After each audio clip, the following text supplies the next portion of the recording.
sucesso da história, muito bom ter você aqui. Aulinha especial. Aulinha especial porque é a nossa última videoaula daquela série de aulas Presidentes em 5, porque a gente ia falar sobre os presidentes esquecidos. A gente lembra de vários, mas desses a gente esquece. A gente esquece de todos esses que a gente falou aqui nessa série.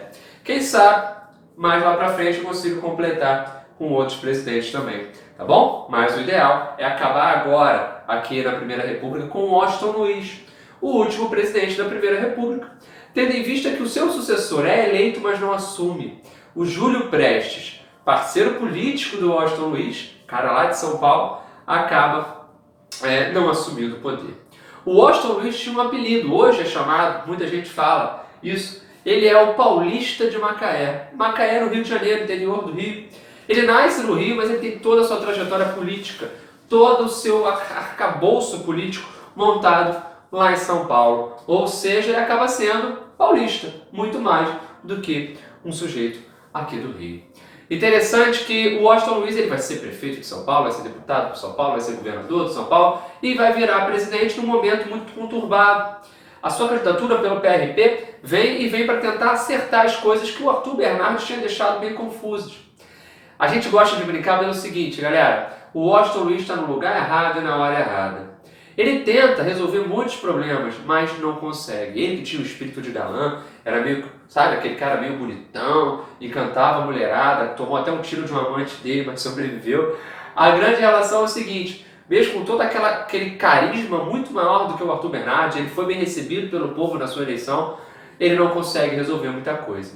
Ele é afetado muito por questões internas que já estavam bombando, e também por questões externas, como, por exemplo, a crise de 29, que vai afetar diretamente a nossa exportação de café. Beleza? Chegou no poder, ele já vai fazer o seguinte, ó, fim do estado de sítio. Eu vou chegar aqui pro cantinho enquanto eu falo com vocês, tira aquele print. Estado de sítio. Ele vai acabar com o estado de sítio, tendo visto que o Arthur Bernardes colocou o estado de sítio fortemente durante o seu governo.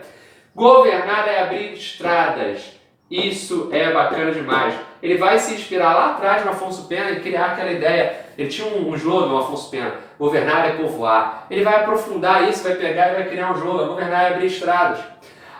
A rodovia Rio-São Paulo foi um trecho que ainda existe hoje no estado de São Paulo, alguns pedacinhos, e que até a década de 1950 era o único trecho que ligava Rio a São Paulo de fato.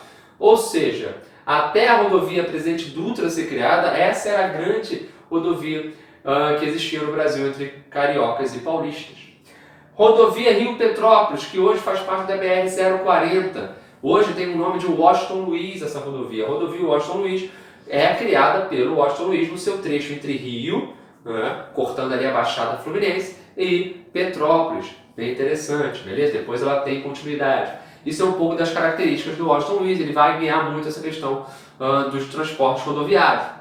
Um ponto interessante também no seu governo é a forma como ele vai lidar com a oposição. Apesar de fechar presídios, como aquele campo de concentração horrendo, lá no Amapá, de Clevelândia, ele vai fechar um também na Ilha de Trindade, enfim, embora feche alguns presídios, presos políticos, ele também vai ter uma lei de censura muito famosa chamada Lei Celerada, onde ele vai perseguir o Partido Comunista, os anarquistas e vai também perseguir a imprensa, colocando censura em prática. Então essa lei acelerada, ela vai ser muito intensa no Brasil, bem caricata do governo dele.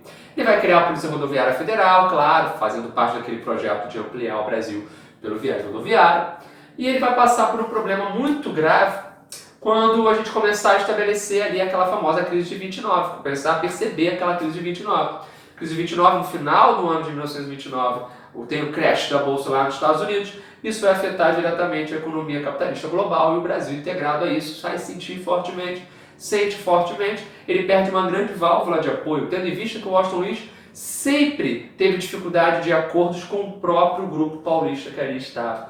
Ou seja, ele, apesar de ele ser um paulista por construção política, um cara bem forte dentro do PRP, ele tinha uma oposição dentro de São Paulo, sim, com outros grupos políticos. Então, ele não conseguia ser aquele cara absoluto.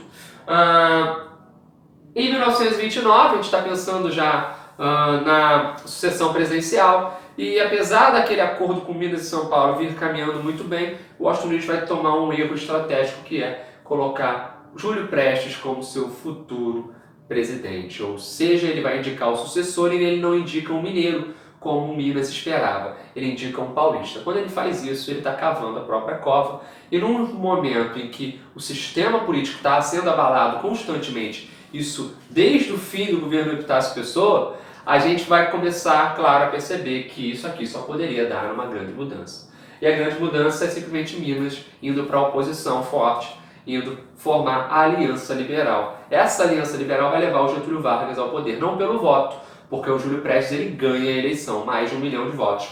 O Getúlio Vargas, que tinha sido ministro da Fazenda do próprio Washington Luiz por um período de 1 ano, mais ou menos, ele não consegue vencer, ele ganha 700 mil votos, ele fica de fora dessa eleição, mas ele perde na urna e ganha na marra. Já o Júlio Prestes ganha na urna e perde na marra. Ele nem chega a assumir, porque em outubro de 1930 o Washington Luiz vai ser deposto. Faltava menos de um mês para ele entregar o cargo para o Júlio Prestes, mas a galera da Aliança Liberal, Paraíba, Rio Grande do Sul, Minas Gerais, o Rio de Janeiro por fora apoiando também, acabam tirando o Washington Luiz. O Washington Luiz tem até um projeto de resistência, tem gente que diz que ele tem que resistir, não deixar a Aliança Liberal tirar, e ele, segundo grande parte dos historiadores, acaba recuando, dizendo é melhor evitar esse conflito para que não haja maior problema, maiores vítimas aqui no nosso país. Beleza, galera? Então, foi um prazer essa série, espero que a gente possa continuar mais pra frente. No próximo vídeo a gente vai trabalhar com o tenentismo, e aí já é a válvula de entrada pra gente falar sobre a Era Vargas, que vai ter um espaço especial aqui. Valeu, galera? Curte, se inscreve, compartilha aí. Tamo junto. Ah, esse vídeo ficou um pouquinho maior, mas faz parte, né? Finalzinho. É o Presentes em 7. Valeu, tamo junto.